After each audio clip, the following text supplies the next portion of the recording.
وَيَرْزُقُهُ مِنْ حَيْثُ لَا يَحْتَسِبُ، وہ وہاں سے دیتا ہے جہاں سے بندے کو گمان بھی نہیں ہوتا۔ تو توکل اللہ پر قائم کیجئے گا، کاروبار ضرور کیجئے گا۔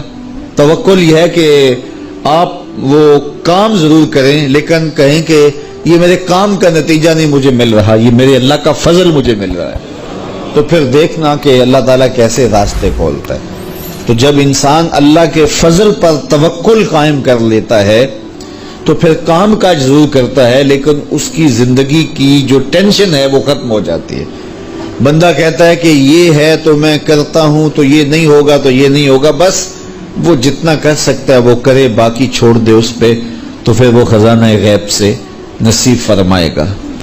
اچھا، حضور علیہ السلام نے ایک اور چیز ارشاد فرمائی، بلکہ اپنی امت کے لیے دعا دی، اللہم بارک لامتی فی بکورہا، اے اللہ میری امت کے لیے صبحوں میں برکتیں ڈال دے۔ جو کام صبح کیے جاتے ہیں ان کاموں میں بڑی برکت ہے، جو کام جو ہے وہ دیر سے کیے جاتے ہیں، رات کو کیے جاتے ہیں، دوپہر کے بعد کیے جاتے ہیں، ان میں وہ برکات نہیں رکھی گئی جو حضور کی دعا سے صبح کے کاموں میں برکت رکھی گئی ہے۔ تو اس لیے آپ اپنے کام کاج میں جو ہے وہ صبح کو اس کا آغاز کیجئے، پھر دیکھنا کہ برکتوں کے قافلے کیسے اترتے ہیں، اس لیے کہ میرے حضور کی دعا کبھی مسترد نہیں ہوتی۔ اجابت کا صحرا، عنایت کا جوڑا، دلہن بن کے نکلی دعائے محمد صلی اللہ علیہ وسلم۔ اللہم بارک لامتی فی بکورہا، اے اللہ میری امت کی صبحوں میں برکتیں ڈال دے۔ تو جو کام صبح کے وقت کیے جاتے ہیں اس میں برکت رکھی گئی ہے۔ اگر آپ چاہتے ہیں کہ ہم آسودگی حاصل کریں تو پھر اپنے کاموں کا آغاز صبح سے کیجئے۔ اللہ اکبر، اس کی برکات آپ کو نصیب ہوگی۔ اور ایک اور بات ارشاد فرمایا کہ جو چاہتا ہے کہ اس کی عمر میں برکت ہو اور اس کے رزق میں برکت ہو، دو چیزیں جو چاہتا ہے، جو یہ چاہے کہ اس کے رزق میں اور اس کی عمر میں برکت ہو، اور یہ ہر بندہ چاہتا ہے، تو میرے حضور نے فرمایا کہ وہ اپنے رشتہ داروں کے ساتھ سلوک اچھا کرے، صلہ رحمی کرے۔ بعض اوقات ہوتا ہے کہ وہ رشتہ داروں کا رویہ اچھا نہیں ہوتا۔ میں آپ کو بتاؤں کہ سب سے بہتر صدقہ کون سا ہے؟ سب سے بہتر صدقہ وہ ہے جو ناراض مفلس رشتہ دار کو دیا جائے، سب سے افضل صدقہ، چونکہ اس میں نفس شامل نہیں ہوگا۔ بندہ کہے گا آپ شریکوں کو دیں، یہ پہلے ہمارے مخالف اور کھڑے ہو جائیں گے، لیکن وہ کسی وجہ سے وہ ہو مجبور گئے، مفلس ہو گئے، تو جو مفلس مجبور ناراض رشتہ داروں کو صدقہ دیا جائے اس میں نفس درمیان میں کھڑا نہیں ہوتا، تو وہ صدقہ اللہ کو بڑا محبوب ہے اور وہ سیدھا سیدھا قبول ہوتا ہے۔ تو جو یہ چاہے کہ میری عمر زیادہ ہو اور میرے رزق میں برکتیں ہوں، تو میرے حضور نے ارشاد فرمایا کہ وہ کیا کرے، وہ اپنے رشتہ داروں کے ساتھ اچھا سلوک کرے۔ صلہ رحمی کی تلقین کی گئی، اس سے آسودگی بھی نصیب ہوتی ہے اور یہ ایک اچھے معاشرے کی تشکیل کی ضمانت بھی ہے، اور اس سے رزق اور عمر میں برکتیں بھی نصیب ہوتی ہیں۔ اچھے اور صالح رزق کے لیے میں نے کل بھی ایک روایت آپ کے سامنے پیش کی تھی، وہ بھی علماء نے لکھی کہ دو بھائی تھے، ایک کام کاج کرتا تھا، دوسرا حضور کے پاس بیٹھا رہتا تھا۔ تو اس نے آ کے شکایت کی کہ حضور یہ میرا بھائی ہے، یہ میرے ساتھ کوئی مدد ہی نہیں کرتا، یہ آپ کے پاس ہی بیٹھا رہتا ہے۔ تو حضور نے فرمایا کہ شاید اللہ اس کے صدقے سے تجھے رزق دیتا ہو۔ تو جو دین کے لیے بھائی لگ جائیں، رشتہ داروں میں، اعزاء و اقربا میں، یا ویسے ہی طلباء کے لیے آپ اگر شامل ہو جائیں تو پھر وہ آپ کے کاروبار میں، رزق میں برکت کا سبب و ذریعہ ہو جائے گا۔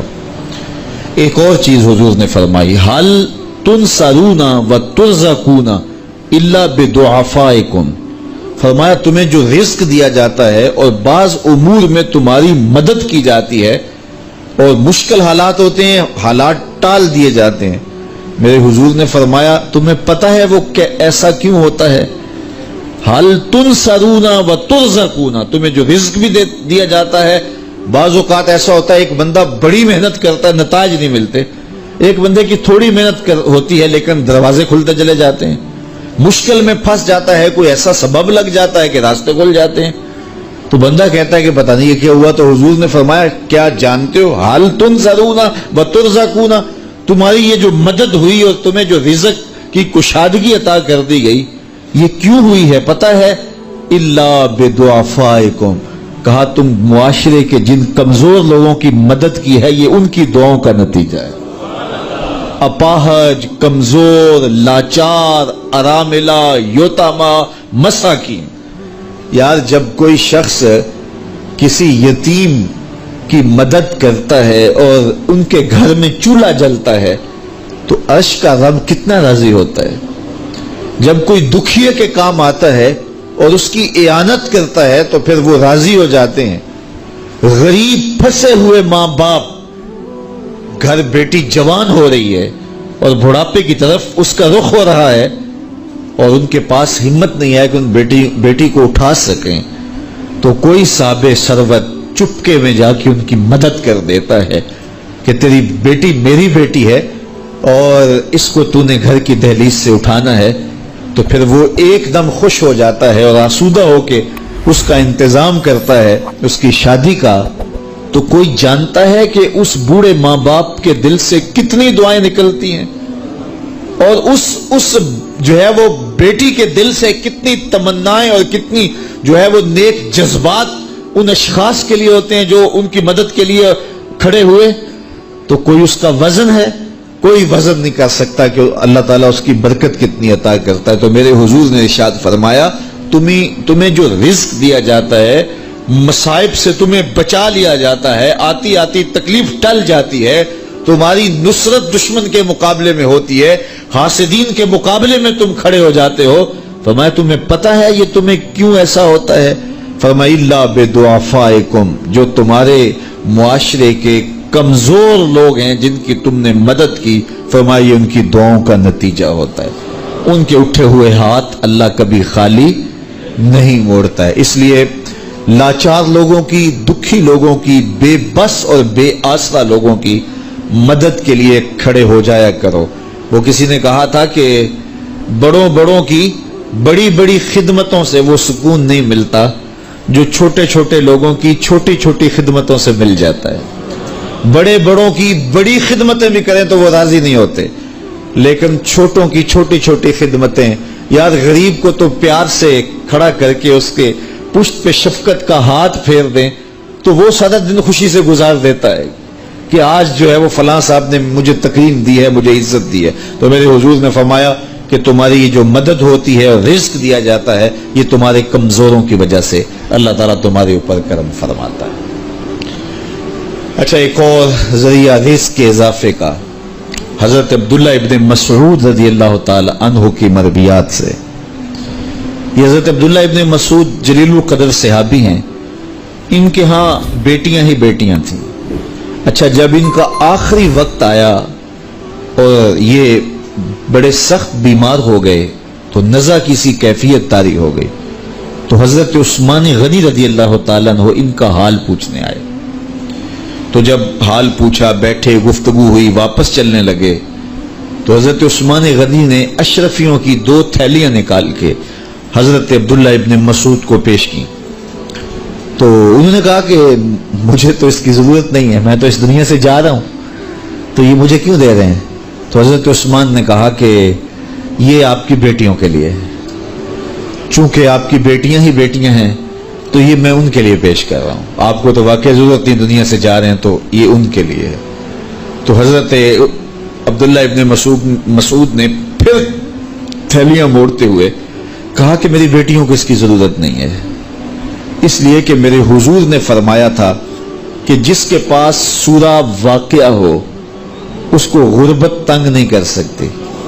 تو میری بیٹیاں رات کو سونے سے قبل 1 مرتبہ سورہ واقعہ ضرور پڑھتی ہیں، اس لیے تم میری بیٹیوں کے بارے پریشان نہیں ہونا، اللہ کے فضل سے انہیں غربت تنگ نہیں کرے گی، ان کے پاس سورہ واقعہ جو موجود ہے. تو یہ کسی ایسے ضرورت مند کو دو جس کے پاس سورہ واقعہ نہیں ہے. تو سورہ واقعہ کی تلاوت یقیناً رزق کی فراوانیاں اور رزق کی برکتیں حاصل کرنے کا ایک ذریعہ ہے، اور دروازے کھل جاتے ہیں اگر سورہ واقعہ کی تلاوت تسلسل کے ساتھ کی جائے۔ اس لیے اپنے معمولات میں سورہ واقعہ کو شامل کر لیجئے گا، اس کی برکات سے انشاءاللہ رزق کی فراوانیاں نصیب ہوتی ہیں۔ ایک اور ذریعہ رزق کا، اور یہ بہت آسان، شکا رجل الی رسول اللہ دیک المعیشۃ والفقر، حضرت سہل بن سعد الساعدی رضی اللہ تعالی عنہ کی مرویات سے ہے۔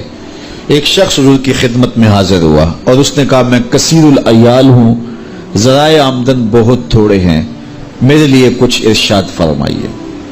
بچے زیادہ ہیں، ذرائع آمدنی تھوڑے ہیں، تو میں مفلوق الحال ہوں۔ تو اس نے اپنے فقر کا، اپنی غربت کا حضور کے سامنے قضیہ رکھا۔ شکا رجل الی رسول اللہ دیک المعیشۃ والفقر۔ آقا کریم نے اس کو جو وظیفہ بتایا وہ بالکل آسان ہے، آپ سب کو پہلے یاد ہے، لیکن اس پہ عمل کرنے شروع۔ قال اذا دخلت الدار فسلم علی، کہا جب گھر جائے تو گھر میں داخل ہونے لگے تو گھر والوں کو السلام علیکم کہہ دیا کرو۔ یہ وظیفہ شروع کر لو کہ جب بھی گھر جاؤ السلام علیکم۔ اس کے بعد ایک مرتبہ سورہ اخلاص پڑھ دیا کرو، قل هو اللہ احد۔ یہ وظیفہ فرمایا تم نے شروع کر دینا ہے، جب بھی گھر جاؤ السلام علیکم یہ کہہ کے داخل ہو، پھر اس کے بعد قل هو اللہ احد ایک مرتبہ سورہ اخلاص پڑھ دیا کرو۔ اور میرے آقا نے فرمایا کبھی ایسا ہو کہ تو گھر جائے، گھر موجود نہ ہو، اہل خانہ کہیں گئے ہوئے ہوں، تو فرمایا عمل نہیں چھوڑنا، فسلم علیہ، پھر تو مجھے سلام کہنا، پھر تو مجھے سلام کہہ دینا۔ وہ صحابی فرماتے ہیں کہ میں نے یہ عمل شروع کر لیا، جب گھر جاتا السلام علیکم، اس کے بعد سورہ اخلاص پڑھ دیتا، بیٹھنے سے پہلے پہلے یہ کام کرتا۔ اور کبھی ایسا ہوتا میں گھر نہ جاتا، گھر والے گھر نہ ہوتے، پھر تو مجھے چائے چڑھ جاتا، پھر میں حضور کو سلام کہتا۔ اللہ اکبر۔ حضرت ملا علی قاری نے شرح شفا میں لکھا ہے، جو حضرت قاضی ایاز مالکی اندلسی علیہ رحمہ نے لکھا ہے شفا میں، کہ جب گھروں کو جاؤ تو حضور کو سلام کرو، تو اس کی شرح میں لکھتے ہیں حضور کو سلام کیوں کرو، تو وہ کہتے ہیں لِأَنَّ رُوحَهُ علیہ السلام موجود فی بیوت المسلمین، اس لیے کہ حضور کی روح کا فیضان مومنین کے گھر میں موجود ہوتا ہے۔ اللہ اکبر۔ اس لیے حضور کو سلام کرو۔ وہ کہتا ہے جب کوئی نہ ہوتا میں حضور کو سلام کرتا۔ وہ اپنے نام لیواؤں کو تنہا چھوڑتے کب ہیں، جہاں ہم دم نہ ہو کوئی وہاں سرکار ہوتے ہیں۔ تو کہا اس کے بعد سورہ اخلاص پڑھ دیتا۔ یہی میرا عمل رہا۔ پھر اس کا فائدہ کیا ہوا؟ وظیفہ حضور نے بتایا تھا، اور جب بھی جاتا السلام علیکم سورہ اخلاص، کوئی نہیں ہے تو حضور کو سلام اور سورہ اخلاص کہتے میں نے عمل شروع کر دیا، حتی افاد اللہ جیرانہ، اس عمل کی برکت سے میں نے تو امیر ہونا ہی ہونا تھا، میرے ہمسائے بھی امیر ہو گئے۔ ایسی برکتیں، ایسی رحمتیں اتری کہ میرے ہمسایوں کے ہاں بھی فراوانیوں اور برکتوں کا نزول ہونے لگا۔ اسی طرح رزق کی فراوانی کا ایک اور ذریعہ ہے، اور وہ یہ انفاق فی سبیل اللہ۔ جب اللہ کی راہ میں آپ خرچ کریں گے تو پھر اس سے رزق بڑھتا ہے، جبکہ ہماری عقل و خرد کے فیصلے یہ ہیں کہ مال میں سے کچھ نکالا جائے تو ہمارا ریاضی اور حساب یہی کہتا ہے کہ کچھ کم ہوتا ہے، ہمارے کیلکولیٹر کا نتیجہ بھی یہی ہے، ہمارا اکاؤنٹنٹ بھی یہی کہتا ہے کہ اتنے نکال دو گے تو باقی اتنے بچیں